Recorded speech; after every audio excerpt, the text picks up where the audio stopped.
Tere ja Merelaigas MTÜ Merekool Viiger taas oma uue videoga ja täna ma tutvustan teile meremärke. Olen selleks tulnud siia lennusadamasse, et kuna siin on need meremärgid kõik laste mänguväljakuna ära lahendatud ilusasti, siis on mul ka väga hea neid teile ka näidata ja näidata ka, kui suured on meremärgid tegelikkuses, kui nad on vees. Ja hakkamegi siis siin peale. Näete, need meremärgid on kõik valgeks tehtud või erinevat värvi tehtud. Ja see osa, mis te näete siin üleval, punane jääb siis vee alla ja must-kollane jääb vee peale. Siin on siis tegemist praegu selliste meremärkidega, et see kollane must ülevalt lugedes on siis lõunapoi ja must-kollane põhjapoi. Nende taga on üks valge-punase triibuline, see on teljepoi, mis näitab ohutu veesihti laevateel. Nüüd kui me vaatame kaameraga siia teisele poole, siis siin on, näete, selline poi, mis on kollane, must-kollane. See on läänepoi.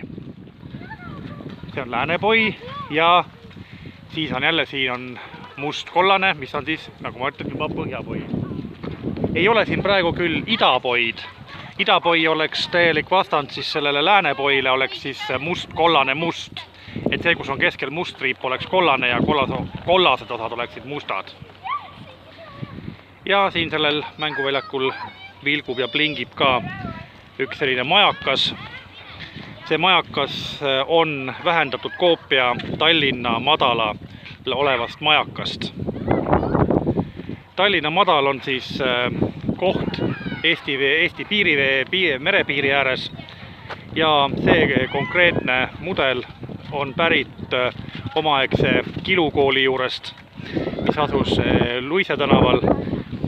Kahjuks ta praegu seda hoonet enam ei ole, see maha lammutatud ja osas selles hoonest asub praegu kaitsepolitsei, Eesti Kalatööstuslik Merekool ja selle ukse kõrval siis selline majaka makett ka vilkus.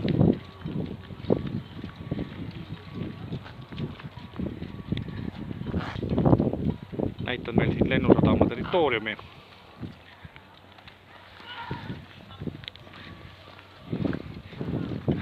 Ja eemalt paistab ka suur tõll, meie Hauru jäämurdja. Ja edasi videotes näitan teile, kuidas veel toimetada kompassiga. Nii, ja nüüd siis jätkame kompassi teemal. Mitmes videos me oleme küll juba kompasse näidanud teile. Aga nüüd ma näitan teile ühte sellist asja, et kuidas selle kompassiga, millel on peal siis lääts ja sihi võtmiseks siis pilu ja traat. Traat on praegu natuke küll lõtvaga, see meid ei sega. Et kuidas me võtame sellega, kuidas me seda kasutame. Punkt 1 on see, et siinpealne luup näitab meile, kui me vaatame läbi luubi ja tegelikult me peame seda vaatama niimoodi, et silm on siin päris vastas, siis me näeme siin ka seda õiget näitu. See sälk, mis on selle luubi kohal olev sälk, näitab omakorda siis seda sihti ja kui me paneme selle ka omakorda veel püsti, siis vaadates läbi sälgu ja traadi ja siis vaatame läbi luubi, siis me näeme täpset näitu, täpset peilingut, kus kohas midagi asub. Ja peilingu võtmised on meil siis ka varasemates videotes juba kirjeldatud. Ja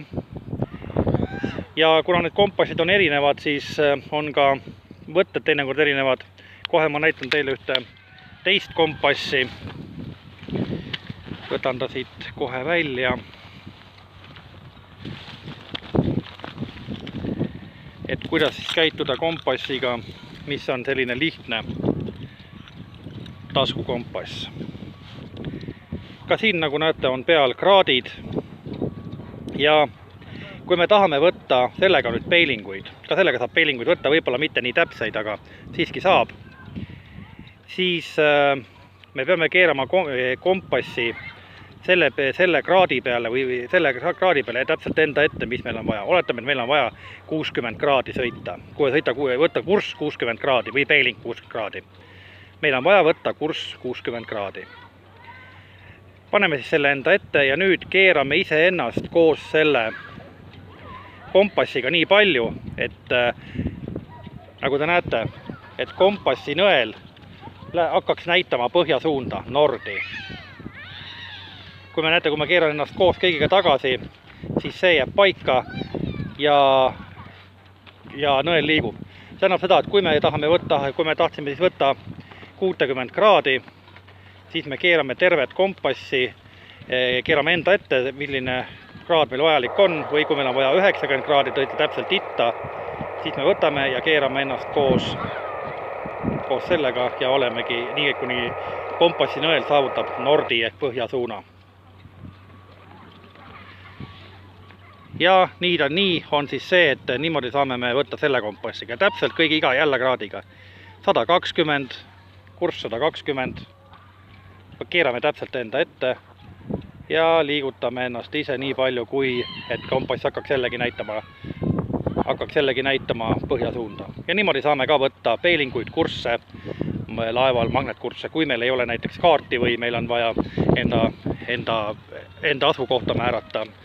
Ja meil ei ole näiteks täpset kompassi ja kõike neid navigatsioonivahendeid, on ainult selline kompass. Ja võib-olla mõni lihtne joonlaud. Ja niimoodi saame siis võtta seda kurssi. Aga hetkel aitäh vaatamast, ootake meie järgmisi videosid ja kohtumiseni!